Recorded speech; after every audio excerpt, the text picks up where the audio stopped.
गुरु पूर्णिमा के पावन अवसर पर आयोजित होने वाले महाआयोजन के अवसर पर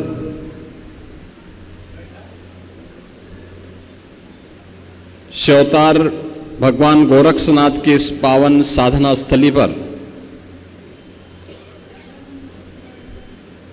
आयोजित हो रहे इस श्री राम कथा के शुभारंभ के अवसर पर पावन व्यासपीठ पर विराजमान आप सबके अत्यंत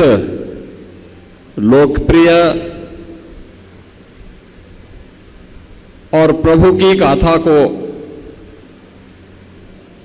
अपने विद्वत और व्यवहारिक जगत की उन सच्चाइयों के साथ जोड़ते हुए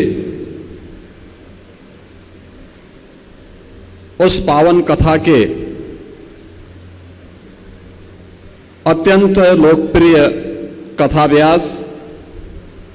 आचार्य शांतनु जी महाराज,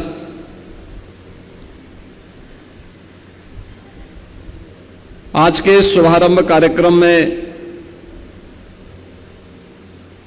समारोह में उपस्थित सभी हमारे पूज्य संतजन, कालीबाड़ी के श्री महंत रविंद्रदास जी महाराज,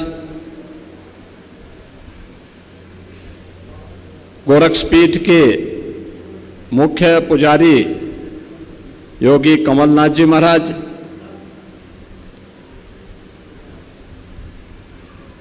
हनुमानगढ़ी अयोध्या से पधारे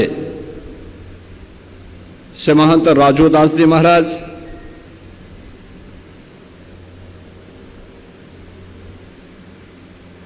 हमारे सभी अन्य पूज्य संतजन, सभी सम्मानित जनप्रतिनिधिगण, यजमानगण, श्रद्धालुजन, मैं सबसे पहले आयोजन समिति की ओर से कथाव्यास के रूप में जिनका सानिध्य इस साप्ताहिक श्री राम कथा के माध्यम से गोरखपुर वासियों को प्राप्त होगा, ऐसे आचार्य शांतनु जी महाराज और उनकी पूरी टीम का मैं हृदय से स्वागत करता हूं, अभिनंदन करता हूं। गत वर्ष भी गुरु पूर्णिमा के अवसर पर उनके श्रीमुख से गोरखपुर के श्रद्धालुओं ने श्री राम कथा की इस पावन धारा का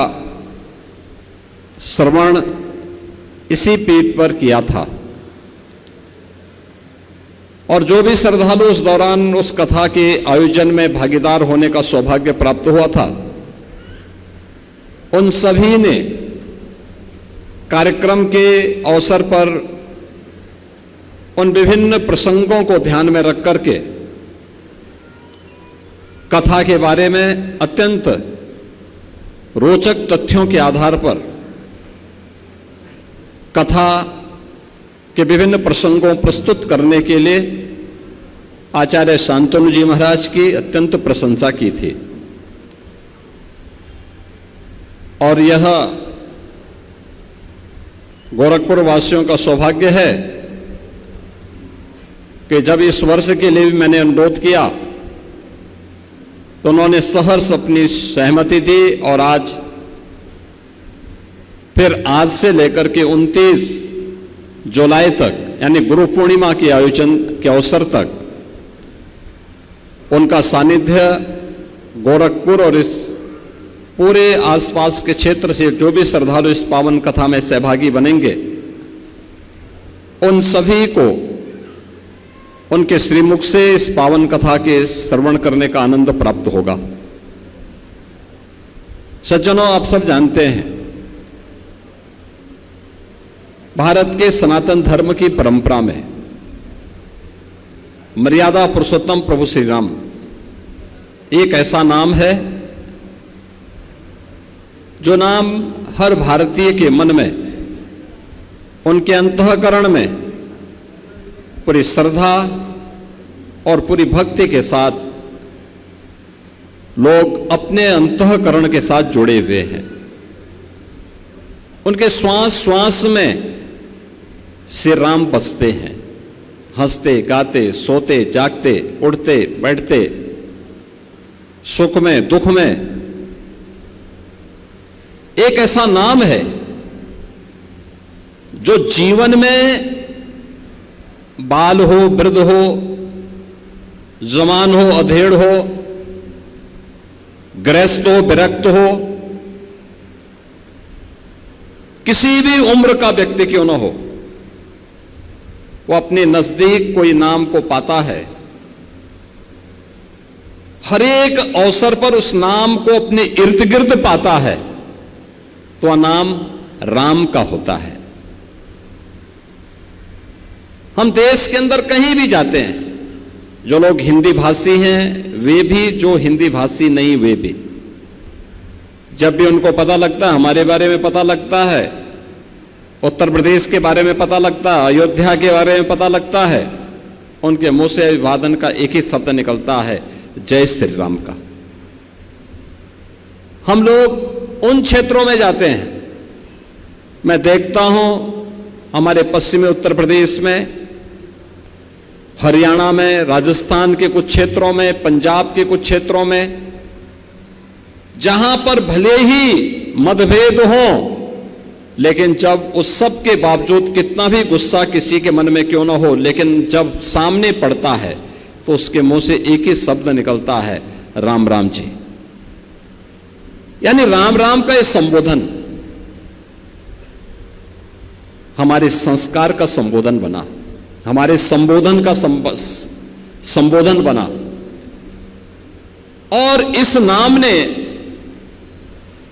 भारत के सनातन धर्मावलंबियों के लिए एक मर्यादा की लक्ष्मण रेखा भी बांधी। और हम उत्तर प्रदेश वासियों का यह सौभाग्य है कि उत्तर प्रदेश में वे सभी धाम और तीर्थ मौजूद हैं, जो धाम और तीर्थ उत्तर प्रदेश को भारत के हृदय स्थल के रूप में प्रस्तुत करते हैं। लोगों ने कितना भी दुष्प्रचार क्यों न किया हो, लेकिन जब जीवन की मर्यादा की बात आती है, हर व्यक्ति श्री राम की ओर और अयोध्या धाम की ओर देखता है। जब भी जीवन की जीवंतता की बात आती है, और जीवन क्या है, उस जीवन के उन रहस्यों के बारे में जानकारी देने की बात आती है और उसको जानने की बात आती है,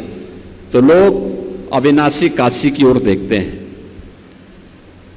जीवन में भक्ति क्या है ये जानना हो तो मथुरा वृंदावन चले जाइए। जीवन में समरसता क्या होती है ये देखना हो तो प्रयागराज में चले जाइए। लोग कुछ भी बोलते हो, दुनिया कुछ भी बोलती रही हो, कितना भी दुष्प्रचार करती रही हो, लेकिन यह उत्तर प्रदेश के अंदर सनातन धर्म के उन मूल्यों के बारे में जानने सीखने का एक अवसर हम सबको प्राप्त होता है। अगले एक सप्ताह तक प्रभु श्री राम की इस पावन कथा के श्रवण का आनंद आपको इस कथा के विश्व विश्रुत मर्मज्ञ आचार्य शांतनु जी महाराज के श्रीमुख से सुनने का अवसर प्राप्त होगा। मैं इस आयोजन के लिए आयोजन समिति से जुड़े हुए जो पदाधिकारी हैं, जो यजमानगण हैं, उन सबको धन्यवाद देता हूं। आचार्य जी का हृदय से अभिनंदन करता हूं और आप सभी श्रद्धालुजनों का भी, जो इस कथा में प्रथम दिन से बड़ी श्रद्धा भाव के साथ जुड़ करके अपने व्यस्ततम जीवनचर्या से उस समय प्रभु के श्री चरणों के लिए भी अर्पित करते हैं। क्योंकि जीवन में जहां भक्ति नहीं है वहां पर केवल अंधकार ही अंधकार है, अराजकता ही अराजकता है। अज्ञानता ही अज्ञानता है। और याद रखना, अज्ञानता, अंधकार और अराजकता में जीवन नहीं है। जीवन की सुगमता को और जीवन की संजीवता को अगर जानना हो तो हमें ज्ञान का अनुगामी बनना पड़ेगा, हमें भक्ति का अनुगामी बनना पड़ेगा, हमें प्रभु के श्री चरणों के प्रति समर्पण के लिए अपने आप को तैयार करना पड़ेगा। और यह अवसर हम सबको कभी श्री राम कथा के माध्यम से, कभी श्रीमद् भागवत महापुराण कथा के माध्यम से प्राप्त होता है।